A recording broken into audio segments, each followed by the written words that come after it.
Ei pessoal, o Brasileiro Web TV está no ar. No mês de maio deste ano, o ministro da Imigração anunciou modificações no sistema migratório australiano. No programa de hoje eu vou falar sobre essas mudanças e sobre os tipos de vistos oferecidos pelo governo australiano para os imigrantes. Veja na minha entrevista com o agente de imigração registrado pelo MARA, Michel Sutzbach. Aqui comigo, Michel Sutzbach, agente de imigração, registrado pelo MARA. Tudo bom, Michel? Tudo bem, Rafael? Como é que tá? Tudo bem. Então, para os brasileiros que pretendem aplicar para qualquer tipo de visto para embarcar para a Austrália, quais são os requerimentos básicos do governo australiano? Bom, dentre dos principais tipos de visto que o pessoal procura primeiramente para cá, a gente pode dividir alguns grupos, né? O brasileiro saindo do Brasil, ele normalmente vem para a Austrália primeiramente ou num visto de turista ou num visto de estudante.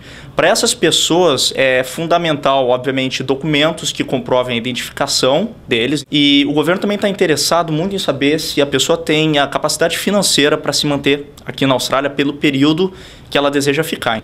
E o terceiro ponto também que é crucial e que atualmente tem sido um dos principais motivos também pelo qual muitos vistos estão sendo negados é a questão de link com o Brasil. O governo quer ter certeza também que a pessoa que sai do Brasil e que vem para a Austrália temporariamente, seja para fins de estudo, seja para fins de turismo, que eles tenham um motivo para retornar para o Brasil após o tempo dessa experiência. Sim. E depois dessa aplicação feita, quanto tempo mais ou menos pode demorar aí para o governo australiano dar uma resposta?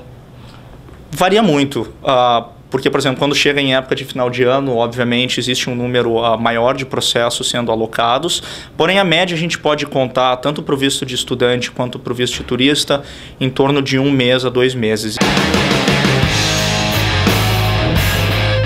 Michel, existe alguma diferença dos tipos de vistos oferecidos pelo governo australiano para os brasileiros em relação aos outros imigrantes, às outras nacionalidades?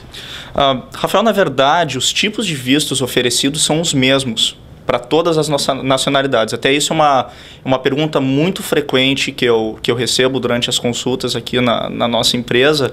A grande diferença, eu diria, ou os dois únicos tipos de vistos que hoje não são disponíveis para os brasileiros seriam o Working Holiday Visa e o Work and Holiday Visa. O visto de turista, mais uma vez, como em qualquer outro processo de imigração na Austrália, vai depender muito, tá? Normalmente, quando o brasileiro está aplicando do Brasil, se ele está simplesmente vindo por um período curto de viagens, o governo normalmente libera por 3 meses esse tipo de visto. Agora, existem casos, e inclusive são casos bem comuns hoje em dia, em que, por exemplo, existe um pai, irmão ou parente vindo visitar um brasileiro que já é residente permanente da Austrália ou já é até cidadão australiano. Essas pessoas normalmente ganham já direto 1 ano de visto de turista. E obviamente, como o próprio nome já diz, é um visto de turista, então o brasileiro ou pessoa de qualquer outra nacionalidade dentro dessa subclasse de visto não pode trabalhar. Basicamente, o candidato, o applicant, o estudante tem que ter a certeza de manter sempre a imigração, a escola com o endereço atualizado. Essa pessoa, ela obviamente tem que frequentar as aulas, ela não pode, legalmente, ela não pode simplesmente vir para a Austrália com visto de estudante e não aparecer na escola. Se a pessoa não aparecer, ela pode até ter o visto cancelado e ser deportada.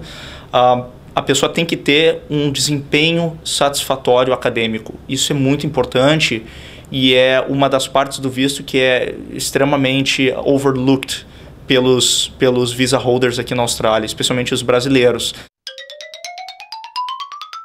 O Skilled Graduate Visa tem se tornado um dos vistos mais populares também aqui para o pessoal que vem estudar na Austrália e que já tem uma qualificação no Brasil. O Graduate Visa, ele é um visto de trabalho provisório por 18 meses que oferece oportunidade ao seu visa holder de trabalhar full-time durante esse período. Agora, existem alguns requerimentos básicos do governo para a pessoa poder pedir esse visto, tá? Um dos requerimentos básicos é que a pessoa possa fazer o reconhecimento profissional. Então, basicamente, a pessoa já tem que ter uma carreira.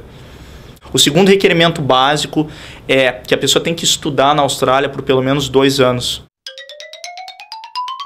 O Occupational Training Visa, ou Internship Visa, por outro lado, como o próprio nome já diz, ele é um visto de trainee. Então, o objetivo não é da pessoa contribuir para aquele business como um profissional qualificado. É o contrário.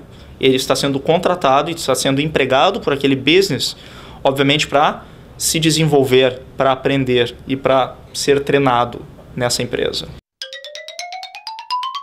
O propósito de Sponsorship Visa é que uma empresa tenha uma necessidade de um profissional qualificado em determinada área e que essa empresa não consiga buscar ou alocar um profissional local da Austrália nessa posição. Então, eles buscam, obviamente, um profissional de fora, um profissional que esteja aqui num visto provisório para preencher aquela vaga. Então, ele é um visto de trabalho, o Sponsorship Visa. E ele pode variar de 3 meses a 4 anos, dependendo do interesse da empresa.